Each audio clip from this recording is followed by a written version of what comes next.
Nahmaduhu wa nasta'inuhu wa nastaghfiruh wa na'udzu billahi min syururi anfusina wa min sayyiati a'malina may yahdihillahu fahuwal muhtadi wa may yudlilhu falan tajida lahu waliyyan mursyida. Ashhadu an la ilaha illallah wahdahu la syarika lah wa ashhadu anna Muhammadan abduhu wa rasuluh alladzi la nabiyya wa la rasula ba'dah, amma ba'du. Fa inna asdaqal hadits kitabullah wa khairal hadyi hadyu Muhammadin sallallahu alaihi wasallam wa syarral umuri muhdatsatuha wa kullu muhdatsatin bid'ah wa kullu bid'atin dhalalah. Alhamdulillah, kembali terucap dari lisan kita puji dan rasa syukur kita kehadirat Allah Subhanahu wa taala, bahwa hingga dengan saat ini Allah masih memberikan kesempatan dan kemampuan kepada kita semua untuk memaksimalkan ibadah dalam 10 hari terakhir di bulan Ramadan. Khususnya Allah masih memberikan kekuatan kepada kita untuk bisa mengoptimalkan ibadah di malam-malam ganjil. Dan tentu saja tidak hanya di malam-malam ganjil, tapi insya Allah semangat kita tidak akan berkurang dalam 10 hari terakhir.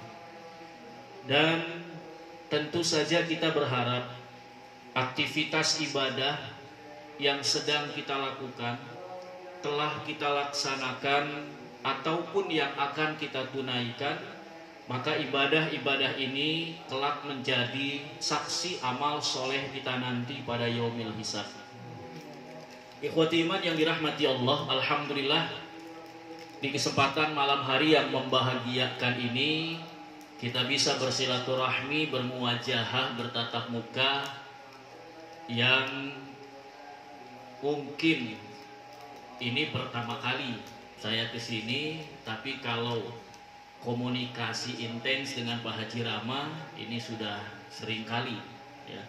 Insyaallah mudah-mudahan apa yang kita laksanakan di kesempatan malam hari ini, suasana tawasau bil haqqi wa tawasau bis sabri ini memberikan keberkahan kepada kita semua. Bapak dan Ibu hadirin ikhwati iman yang dirahmati Allah, tidak terasa kita hampir berada di penghujung bulan Ramadan. Rasanya baru kemarin kita menyambut bulan Ramadan dengan penuh sukacita, dengan penuh rasa bahagia, dan kemudian kita menyiapkan hati untuk menyambut Ramadan ini dengan penuh hati yang sukacita. Tapi hari demi hari sudah kita lalui, hari demi hari kemudian kita jalani, berbagai ibadah sudah kita laksanakan, tidak hanya ibadah saum di bulan Ramadan, tapi qiyam Ramadan pun kita tunaikan, tilawah Quran juga kita laksanakan, infak, sedekah, dan zakat yang mungkin akan kita jelang, ini pun insyaallah kita tunaikan. Tentu saja ada rasa keharuan, ada rasa kesedihan ketika detik-detik Ramadan ini menghampiri kita, detik-detik akhir Ramadan menghampiri kita. Karena kita tidak pernah tahu apakah Ramadan di tahun yang akan datang Allah masih memberikan kesempatan kepada kita untuk berjumpa dengannya. Ikhwati iman yang dirahmati Allah, kalau kita melihat hadis-hadis Nabi Shallallahu Alaihi Wasallam, bahwasanya ibadah yang kita laksanakan di bulan Ramadan ini seyogianya tidak hanya menjadi pemberat amal soleh kita saja, tapi ibadah-ibadah yang kita lakukan seharusnya pun bisa menggugurkan dosa-dosa kita. Itu sebabnya kenapa ketika Allah Subhanahu wa taala menyatakan bahwa tujuan ibadah saum itu adalah la'allakum tattaqun, bahwasanya mengangkat derajat orang beriman menjadi orang yang bertakwa satu derajat lebih tinggi, dan derajat itu merupakan satu derajat yang Allah berikan, gelar yang Allah berikan kepada hamba-hamba pilihan, bukan gelar yang diberikan oleh manusia. Derajat muttaqin itu adalah gelar atau derajat yang Allah berikan. Kita tidak pernah tahu apakah kita termasuk ke dalam kelompok orang-orang bertakwa, tapi kita berharap kita termasuk ke dalam kelompok orang-orang yang bertakwa. Maka kita tidak bisa kemudian melihat wah orang itu orang yang bertakwa. Tapi kita akan berharap bahwa kita dan saudara-saudara kita masuk ke dalam kategori orang-orang yang bertakwa. Nah, di antara orang-orang yang bertakwa itu adalah mereka yang dosa-dosanya diampuni oleh Allah Subhanahu wa taala. Ikhwatiman yang dirahmati Allah, tadi saya sampaikan bahwa seyogianya ibadah-ibadah yang kita lakukan di bulan Ramadan tidak hanya menjadi pemberat amal soleh, tapi juga menjadi penghapus dosa. Dan orang yang bertakwa itu adalah diantaranya orang yang dihapuskan dosa-dosanya oleh Allah. Maka kita akan coba lihat ibadah-ibadah apa saja yang di hadapan Allah Subhanahu wa taala ketika kita laksanakan di bulan Ramadan, maka ini menjadi penghapus dosa-dosa kita. Jadi tidak hanya menjadi penambah amal soleh, namun juga menjadi penghapus dosa-dosa. Nabi Shallallahu Alaihi Wasallam menyatakan dalam sebuah hadis dari sahabat Abu Hurairah radhiyallahu anhu yang diriwayatkan oleh Imam Bukhari dan Muslim, satu hadis yang insya Allah familiar di telinga kita di awal-awal Ramadan. Bagaimana hadis Nabi itu? Kata Nabi Shallallahu Alaihi Wasallam, "Man shoma Ramadana imanan wahtisaban ghufira lahu ma taqaddama min dhanbi." Siapa yang menunaikan saum Ramadan manakala dasarnya adalah iman dan mengharapkan keridhaan Allah, niscaya akan Allah ampuni dosa yang telah dilakukannya. Jadi Bapak dan Ibu sekalian, ketika kita telah melaksanakan ibadah saum, seyogianya ibadah saum kita itu bukan sebagai pemberat amal soleh kita. Tapi ketika kita melaksanakan ibadah saum, seharusnya ibadah saum itu pun menggugurkan dosa-dosa kita. Itu ibadah yang pertama, ibadah saum. Lalu yang kedua, kata Nabi Shallallahu Alaihi Wasallam, "Man qoma Ramadana imanan wahtisaban, ghufira lahu ma taqaddama min dzanbi." Siapa yang menghidupkan malam Ramadan dengan melaksanakan qiyamul Ramadan yang kita sebut dengan sholat tarawih, manakala dasarnya imanan wahtisaban, iman kepada Allah dan mengharapkan keridhaan Allah, ghufira lahu ma taqaddama min dzanbi, niscaya akan Allah ampuni dosa-dosa yang telah dilakukannya. Jadi kata Rasulullah Shallallahu Alaihi Wasallam, orang yang melaksanakan ibadah qiyamul Ramadan atau yang kita sebut dengan sholat tarawih, ketika dia tunaikan sholat tarawih itu, maka ibadah itu tidak hanya menjadi pemberat amal soleh, tapi juga menghapus dosa-dosa kita. Ini ibadah yang kedua. Ibadah yang ketiga, kata Nabi, masih dari Abu Hurairah, diriwayatkan oleh Imam Bukhari dan Muslim, "Man qama lailatal qadri imanan wahtisaban, ghufira lahu ma taqaddama min dzanbi." Siapa yang menghidupkan malam Lailatul Qadar, dasarnya adalah iman dan mengharapkan keridhaan Allah, niscaya akan Allah ampuni dosa-dosa yang dilakukannya. Jadi dalam 10 hari terakhir, khususnya di malam-malam ganjil, menghidupkan malam-malam Ramadan dengan beribadah kepada Allah, memaksimalkan ibadah dan berupaya untuk menjemput Lailatul Qadar, maka kata Rasulullah Shallallahu Alaihi Wasallam, orang ini niscaya akan diampuni dosa-dosa yang dilakukannya. Ikhwatiman yang dirahmati Allah, bisa dibayangkan ibadah saum yang kita tunaikan Qiyamul Ramadan yang kita laksanakan, menghidupkan malam-malam ganjil yang kemudian kita maksimalkan, ketika ibadah ini kita lakukan, maka tidak hanya menjadi pemberat amal soleh, tapi menjadi penghapus dosa-dosa kita. Makanya pantas, Bapak dan Ibu sekalian, ketika Nabi SAW dalam sebuah hadis, ketika Nabi naik ke atas mimbar, kemudian para sahabat mendengar bahwasanya Nabi mengucapkan amin sebanyak 3 kali. Amin, amin, amin. Para sahabat tidak mendengar apa yang diaminkan oleh Nabi. Karena biasanya amin itu adalah satu ucapan ketika ada sebuah doa. Para sahabat tidak mendengar. Nah, selesai Nabi menyampaikan tausiahnya, para sahabat kemudian bertanya, "Ya Rasulullah, apa yang engkau aminkan?" Kata Nabi SAW, "Barusan malaikat Jibril datang kepadaku dan kemudian menyampaikan 3 perkara, yang 3 perkara ini aku aminkan." Apa saja 3 perkara itu? Yang pertama, kata Nabi SAW, celaka seseorang, dia masih punya orang tua, baik keduanya atau salah satu dari kedua orang tuanya, tapi orang tuanya ini tidak bisa menjadikan bagi dirinya jalan untuk mendapatkan surga Allah. Kata Nabi, celaka orang ini. Kata malaikat Jibril, celaka orang ini. Kalau ada orang yang dia masih punya kedua orang tua atau salah satu dari kedua orang tuanya, tapi ternyata orang tuanya tidak bisa dijadikan jalan untuk masuk surga. Apa artinya? Anak ini tidak bisa berbakti kepada kedua orang tuanya. Maka Nabi SAW kemudian mengaminkan ucapan malaikat ini. Amin.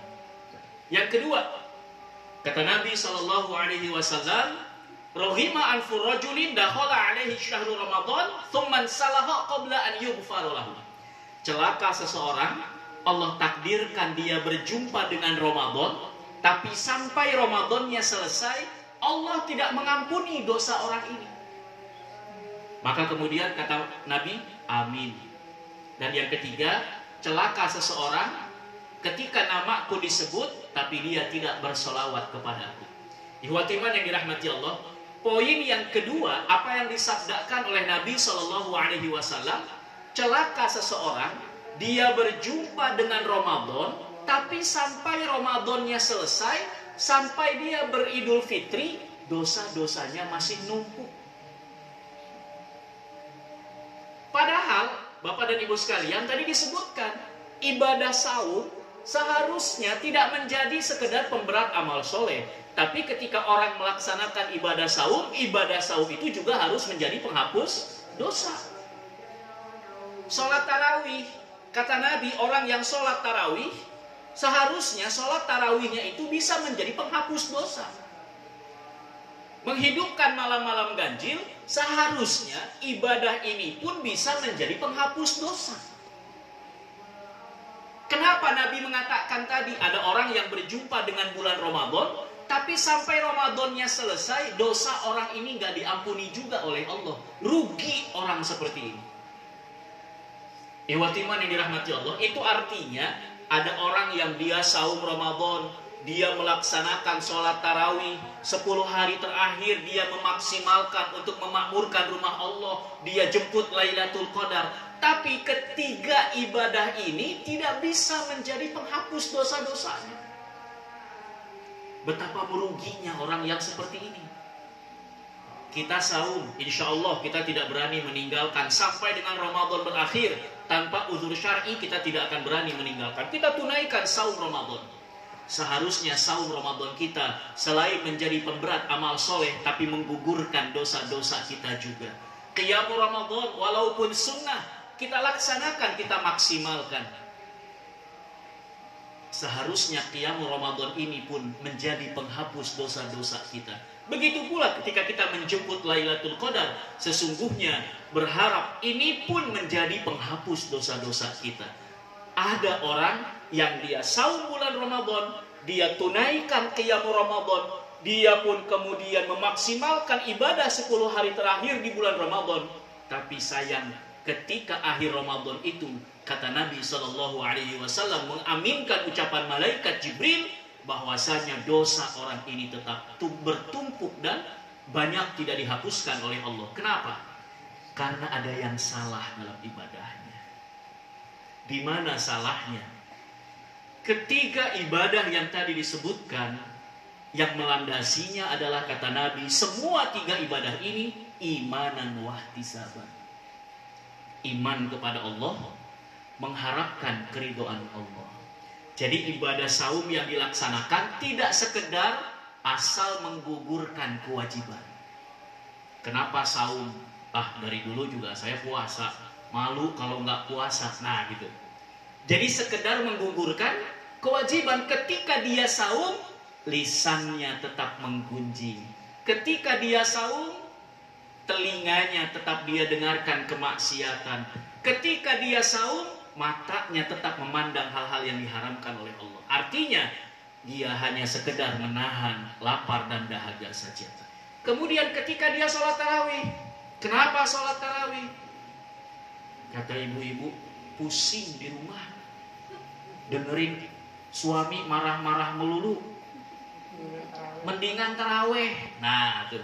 Jadi dasarnya bukan imanan wahtisaban. Atau sebaliknya yang laki-laki, kenapa tarawih? Pusing di rumah, istri minta THR mulu. Nah, ya. Jadi dasarnya bukan imanan wahtisaban. Atau ketika ibu-ibu, kenapa tarawih? Enak, tarawih mah rame, ya. Banyak ibu-ibu bisa ngobrol, ya ujung-ujungnya ngegosip misalnya gitu ya. Jadi bukan imanan wahtisaban.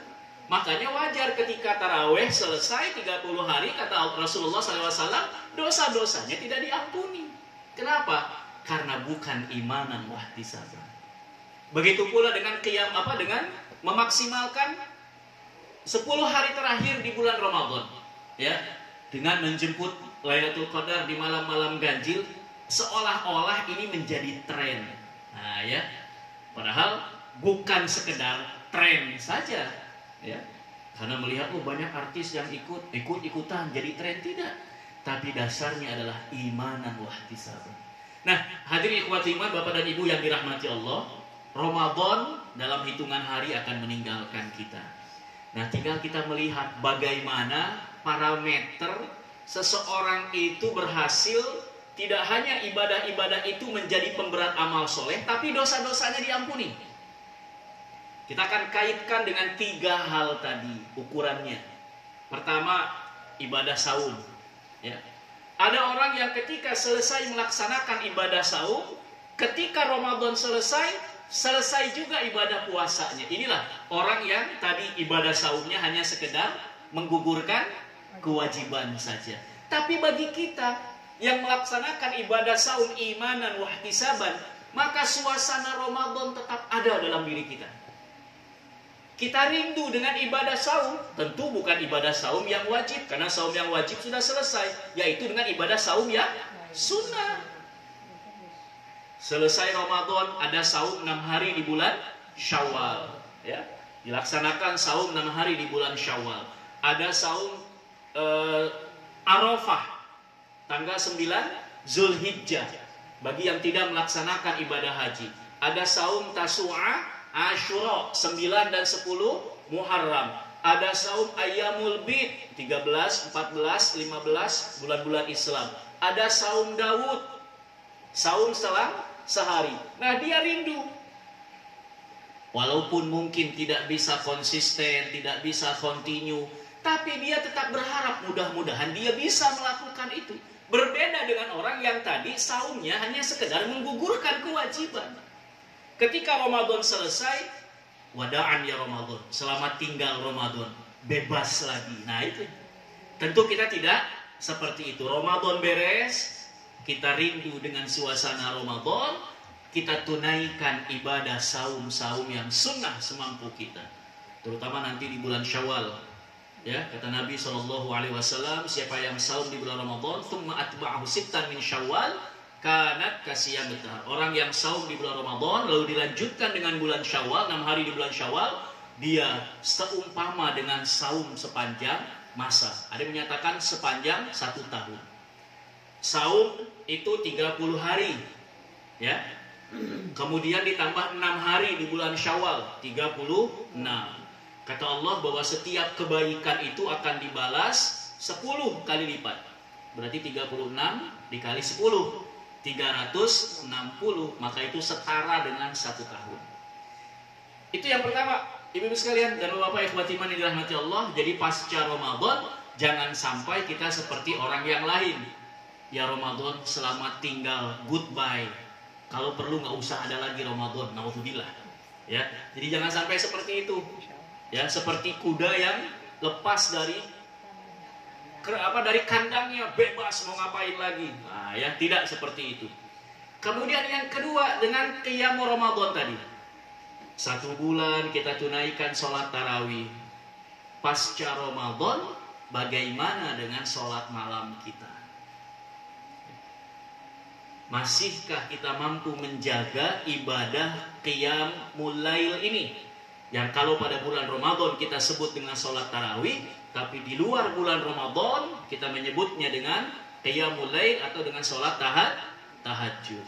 Minimal kita melaksanakan witir sebelum kita tidur.